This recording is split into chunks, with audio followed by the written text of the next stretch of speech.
if we're like talking about our human bodies, talking about mental health, the first thing we should be talking about is like, how's your nervous system? How are you feeling in your own skin? But it's just not. And my goal is to make that more of a normal conversation. So helping to get people out of their heads and into their bodies.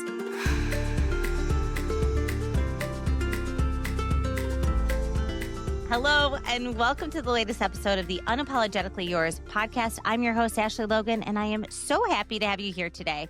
Unapologetically Yours is a podcast for the dreamers, the doers, the thinkers, the believers, the high-performing people who are tired of the status quo and ready to live a life of their dreams outside of the box. Here, we talk everything from spirituality, business, belief systems, relationships, and connections, because in a world when we've been taught to live and play by rules that weren't often made for us, it's time to live unapologetically. And I'm here to help you do exactly that. So I want to take you back in time to the early 2020s. I was a business owner running a marketing agency, mom of three, ages 0, 2, and 4 years old. And I was so burnt out, I didn't know I was on fire. I was sinking so much that I didn't realize that I was drowning. And part of that was because I was so deep in survival mode. I was so deep in burnout that I couldn't come up for air. And I started to realize that something was wrong. But the question was, how was I going to get out of it? And so let me tell you a little bit about like what the clues were that just normal therapy, normal practices of like going and having a drink with friends, we're not going to cut it in this case. And that's true for most people. But the biggest sign for me, or one of them, was I'm a petite person and I've been roughly the same weight for most of my life. And I gained quite a bit of weight with my daughter. I think it was like 70 pounds when I was pregnant with her. A little bit less with my second and a little bit less with my third, but still packed on some lbs. And then through a year of breastfeeding for each kid and moving my body, I was able to get within like 20 pounds or so, 25 pounds of my normal weight. But then I was completely stuck. The weight wouldn't budge. And so this for me was like, it was just interesting, and something that I noticed that, okay, the months, days, years were ticking on. And I wasn't able to shed any of that weight, no matter the fact that I was moving my body regularly and doing things to take care of myself. It was stuck. And when I reflect on that time of life now, it's like it's very obvious to me. You were burned out, your body was in fight or flight, so you were holding on to the weight.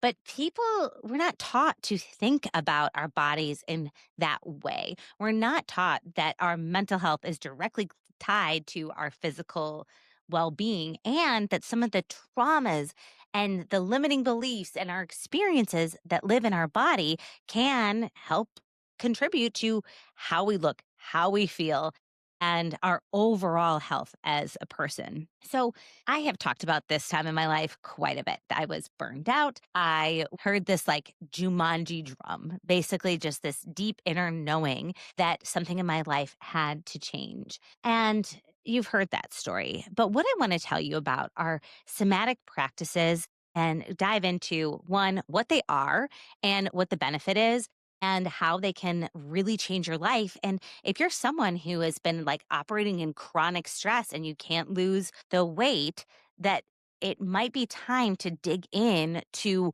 what you're carrying in your physical body that is unseen. So I want to start with breath work. So I, in this time, was extremely burned out, and then I was introduced to a series of somatic practices all at one time that I was able to lean into to help get myself out of that state of just feeling like I was completely underwater. And it was one day at a time, one experience at a time, one practice at a time. But it was diving into the somatic world that helped me to unlock the things that I was carrying unknowingly in my body. So you've heard the phrase, your body keeps the score. Maybe you've read the book. It's very, very true. All of our experiences, all of our emotions that we don't process or haven't processed, they still live within ourselves. So Breath work for me. Now, I'm not talking only about like box breathing and things like, okay, connect into your breath and connect into your body. Yes, that is very, very important. But the type of breath work that was transformational for me is a modality that actually takes you to a altered state of consciousness. And it's a breathing pattern that I actually call transformational breath work, where it's a three-part breath. You go inhale into your belly, up into your chest, and then out.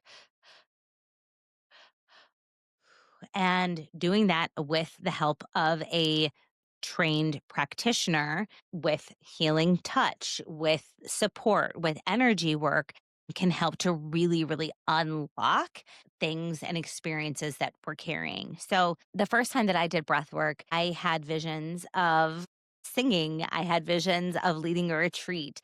I had just was able to connect to like what was really, really true for me. And this level of connection to ourselves is not something that we're trained to do. In fact, like even starting at a young age, we're trained to ignore our emotions and just put on a happy face. Like, look at how we treat little babies. Like, shh, baby, don't cry, don't cry. And like, yes, of course, we want to offer comfort and we want to minimize discomfort, but we also want to be available for the good, the bad, the ugly that happens within our lives and be able to process it.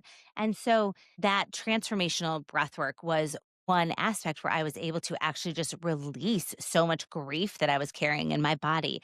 And particularly in my womb space. I am a survivor of sexual assault. I have had two miscarriages. I've had traumatic birth. And for me, that was where I was holding a lot of my trauma and no surprise, like a lot of weight, of the extra weight that was living in my cells and on my body. But breath work is something that when you're doing that more transformational guided journey, it's really important that you have a trusted practitioner and trusted facilitator. And breathwork is one of those words that are so common without a big or clear definition of what it is and what you're going to get from the experience. So I just want you to be mindful of that. Feel free to reach out to me at any time with any questions about finding the right breathwork practitioner and going down this path. And what strikes me so much about breathwork is that it is something that is accessible to us at any moment in time. So, yes, there's the transformational breathing and more of a breathwork journey. And then there's also just like connecting to your breath each and every day, stopping to inhale and exhale in between meetings, stopping to go into your pantry before you lose your shit on your partner or your kids, and just oxygenating your body with one big deep breath or two big deep breaths, and noticing how your nervous system then calms down. And I mentioned about how there's a lot of people out there talking about breath work. There's a lot of people out there talking about like resetting your nervous system and connecting with your nervous system. And so let's talk about that for a little bit. I absolutely believe that my nervous system was in a state of complete disarray. When I showed up to this retreat in Tulum, I've talked about this in an earlier episode. My hair was tangled, my face was puffy, like nothing about my body felt like mine. My nervous system was absolutely in a state of panic, of fight or flight. And I wasn't even like, that should be, if we're like talking about our human bodies, talking about mental health, the first thing we should be talking about is like, how's your nervous system? How are you feeling in your own skin?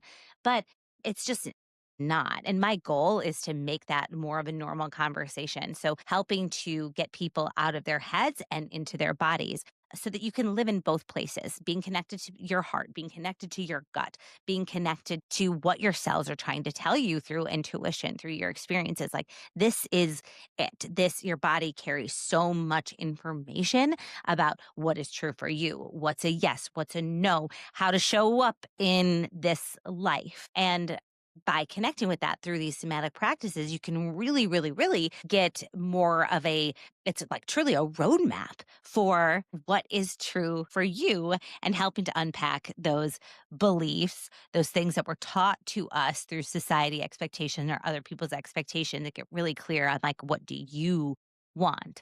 So I've seen on social media lots of people talking about like, okay, I'm going to reset my nervous system. Like, I don't actually know if resetting your nervous system is like a real thing, but I do know this. Somatic practices are rooted in neuroscience, and to be able to feel the safety of one's own body, to get settled back into your skin and tune in to the clues that your body is giving you, that is a safe and healthy nervous system. And it's important that when thinking about your overall health, that you're thinking about nervous system regulation as well. And oftentimes we might be tempted to go get medicated. We might be tempted to go, and which is all fine. Like whatever makes you feel more connected to yourself and to find that safety within your body.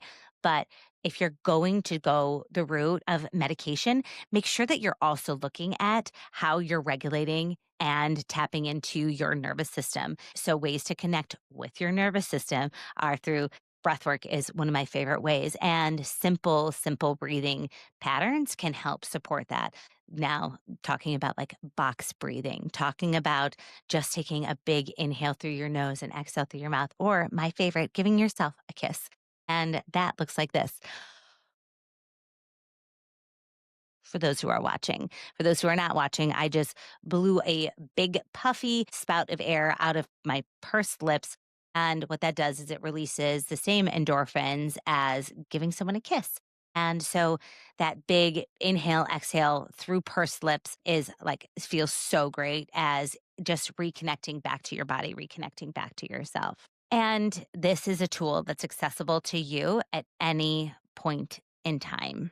The next tool in somatic healing that I am like just absolutely obsessed with is sound healing.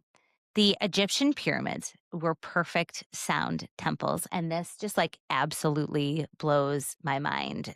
I love drumming. I love to play the crystal singing bowls. I love to play my alchemy bowls. And all of these bowls have a different tone in a different tune. And what they do is release sound vibrations that help to vibrate the cells within our bodies and release these stories that we're holding. Or if nothing else, if you don't want to necessarily believe that that part is true, trigger a very nice, deep meditation and relaxation when most of us don't take that time to pause. So, sound healing typically presents in the form of a sound bath that can be attended in as a group. There's also one on one, or it's something that you can do individually. But I love to integrate sound healing into my practice as a healer, as a coach, because it makes such a difference to just help people to quiet the noise within their brain and just be with the sound vibrations, to just be present in the moment and let those sound waves wash over you. And there are some beliefs that say that each of the notes are tied to a chakra within your body and that they can unlock different blocks within your energy field that live within your chakra system by playing those tones. And what might happen during a sound bath is you might see color, you might have body sensations, and all of that is just your body interacting with the sound vibrations. And it's very healing and very cathartic. What I also have noticed with this is that it's incredible for children. I have multiple sets of singing bowls that I tend to leave out because I want my kids to feel comfortable interacting with them. And what they do is they sit and they play the bowls and calm their own nervous systems, connect back with sound, connect back with their bodies. And it is like just such a beautiful and incredible tool. I'm really happy because in April 2025, I took a trip to Palm Springs, and based on a recommendation from a friend of mine, I visited who I fondly refer to as the sound witch in the desert, Lady E of Divine Sound. And she helped me to get my first practitioner bowl, which is one that like has a handle so I can walk around the room when I'm leading sound experiences. The tone is just absolutely incredible. And then in late 2025, we collaborated to build a special alchemy set based on what I wanted to bring into the world and what I want people to experience when they're working with me in a healing capacity. And she is the most incredible source when it comes to finding your own set of singing bowls, because this is something that if you are challenged when it comes to meditation or really connecting with yourself, you can get into a totally transcendent state just by sitting there and playing one singing bowl. So it's not something where you have to necessarily like find and source your own sound bath, although that's wonderful and it's great. I love it when people show up to my sound baths, but it's something that you can do in the comfort of your own home, and it is something that you can use with your children. So if you're curious about how to get your own singing bowl, let me know. I'm also going to put a link to Divine Sound in the show notes. You can check out all of the things that she has. They're ethically sourced, they're so beautiful, and they're deeply healing. They're incredible. And she's got like a whole range of different mixed metals, different intentions, and different things that come from the bowl. So definitely you want to check her out.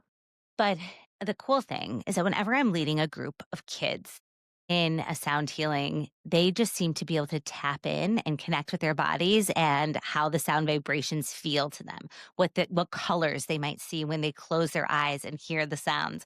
And so it's a really cool thing for the parents out there who are looking for other ways to calm the minds of their children. This is something that I think is a really, really, really good tool. One of my favorite somatic practices that has absolutely changed my life is gateless writing. I've talked about it a lot. It is something that you can experience if you ever go on a retreat with me. I also do gateless writing circles. I'm going to start doing a little bit more of this virtually and online, but gateless writing is a somatic tool where we, as gateless teachers, help the writer get into a theta state where that, which basically just means like more meditative, connected to their bodies, provide a prompt, and then through the writing, the stories that we carry knowingly and unknowingly start to come out. And they're released onto the page and treated as art. It's an absolutely incredible therapeutic practice because we, again, are carrying so much in our bodies that we're not necessarily paying attention to. And if we don't have the tools or the resources or the people in our lives to let those feelings like kind of move through us like a river, it gets stuck. It gets stuck in our cells. And if you're someone who's living with trauma, most of us have it, especially the women who are listening. But when you don't have an outlet for it, it starts to live in your body. And that can show up in the form of chronic illness, cancer, depression, anxiety, weight gain. And so it's so important that we tend to those parts of ourselves that maybe at one point in our lives weren't safe to be revealed, but maybe are safe now. So if you're interested in and experience anything related to gateless writing, you can start with just journaling to yourself. Start with a gratitude practice. Start to get comfortable writing and using writing as a form of self expression. And also stay tuned because if you're interested in gateless writing, I have so much on the horizon in terms of 2026 retreats, more gateless writing circles virtually and in person. And then, of course, at my workshops and some other big announcements coming very soon. The next somatic practice that I think is so important is connection to nature. So, like, go outside barefoot and stand in your grass for like 5 minutes while you're sipping your coffee in the morning and just breathe deeply in through your nose and out through your mouth. Allow yourself to experience the fact that you are one part of an entire world ecosystem and that connection to air, noticing the beautiful things that are happening around you in the trees, in the sky. If you follow me on Instagram, you can follow my page at Ashley D. Logan. I always am posting real time photos of the sky with the caption look up. Look up. Take in the world around you. Take in all of the beauty that exists and let yourself be swept up in it because awe and wonder, they're such incredible reminders about what this is all for and accepting the seasons, accepting the weather patterns, and just really starting to tune in to nature and noticing it, not being too busy for it. Because if we're too busy for nature, we're really too busy for our own selves. At least that's what I have experienced in my life. I like to walk and I walk almost every single day. as a way to one, get exercise, move my body, but also as a form of meditation. And I started doing this around that time when I kind of like woke up and realized, like, who the fuck am I? Who is this person who is so stressed out, who is carrying extra weight, who is like just not in control of my own feelings, letting all of the experiences in the outside world control me? This is what helped bring me back. And as I mentioned, our bodies are such an incredible resource. You know it when you're how you feel with people who light you up. It's like, yes, okay, your cells respond to them. You feel comfortable around them. How you feel with people who like kind of stress you out or make you feel uncomfortable, or how it feels in your body and your nervous system when someone is talking shit about someone else and that doesn't feel good to you. Your body holds information about what is aligned for you and what is not.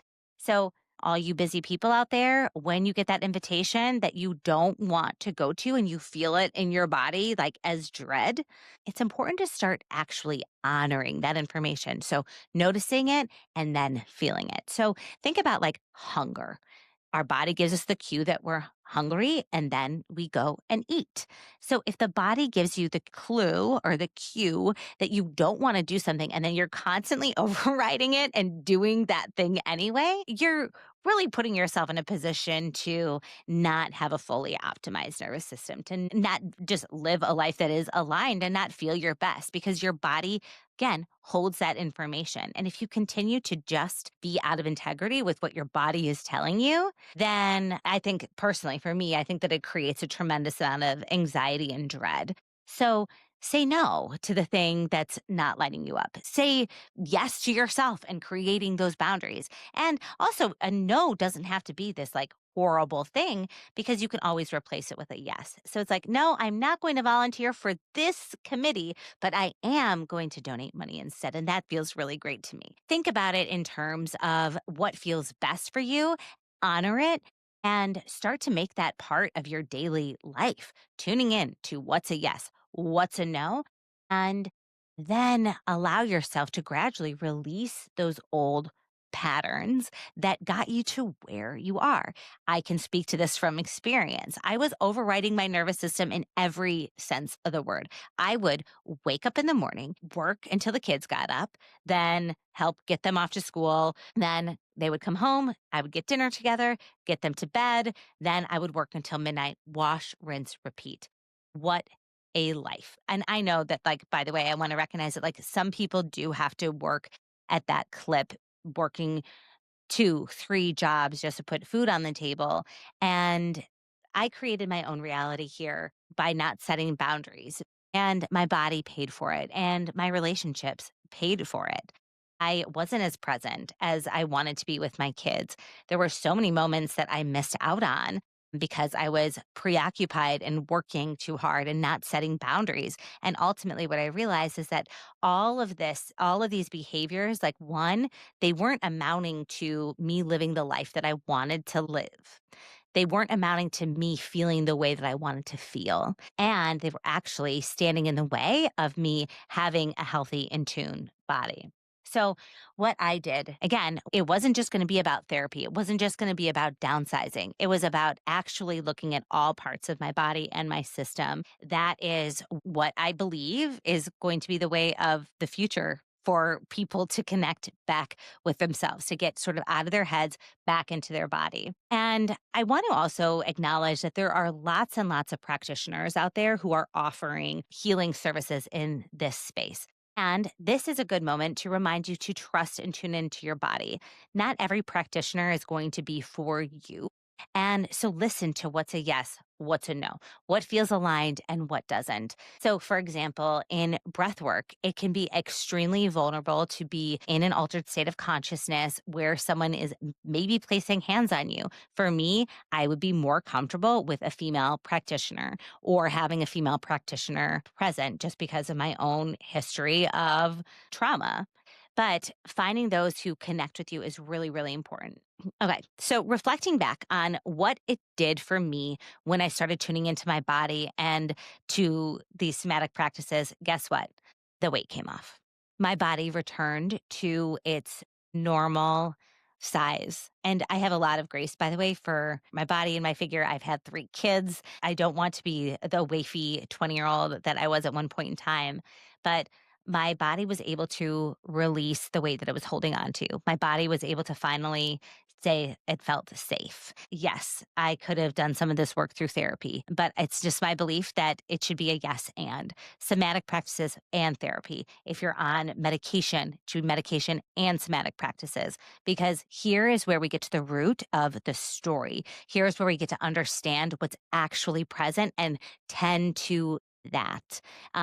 Really unlock what is living in ourselves, address it lovingly, and take it from there. So, can't recommend these practices enough. And can't recommend working with a skilled, loving practitioner enough. And with that, I want to share something special with you that has been in the works for a long time for me. As most of you know, in September, I exited my marketing agency, Yakety Yak. We merged with a new firm, and it has been so incredible to be able to trust my team with new leaders and know that all of our offerings and all of our clients are in great hands. And for me, I have simultaneously been building my practice in somatic healing. All of the work that I be doing from one on one coaching to group experiences, custom retreats, workshops, events, you name it, all will live now under a new home called Inner Alchemy Studio. So, with so much love, I introduce to you Inner Alchemy Studio. That is where all of my somatic tools will live. And that includes everything from breathwork, sound healing, gateless writing, working with plant medicine, working with horses through equine therapy, gateless writing, and connection to nature. All of this is based on my lived experience about how to unlock what's holding you back, address those limiting beliefs, and move forward to live a life that you deserve, a life that looks recognizable, a life that is one that you dared to dream about. So, I will share more information about that in the coming episodes, but I wanted you to be the first to know Inner Alchemy Studio is where you can find access to practitioners in your area, upcoming events and workshops, both in person and virtual. And I cannot wait to carry you along on this journey with me. Something that is so important to me and something that has absolutely changed my life. I love you guys. Thank you so much for tuning in. Always, always, always feel free to contact me with questions. You can reach me at hello@ashleydlogan.com or at podcast at unapologeticallyyours.com or on Instagram, you name it. I'm here. Looking forward to hearing from you. Have a great week. Until next time, I'm Ashley and I am unapologetically yours.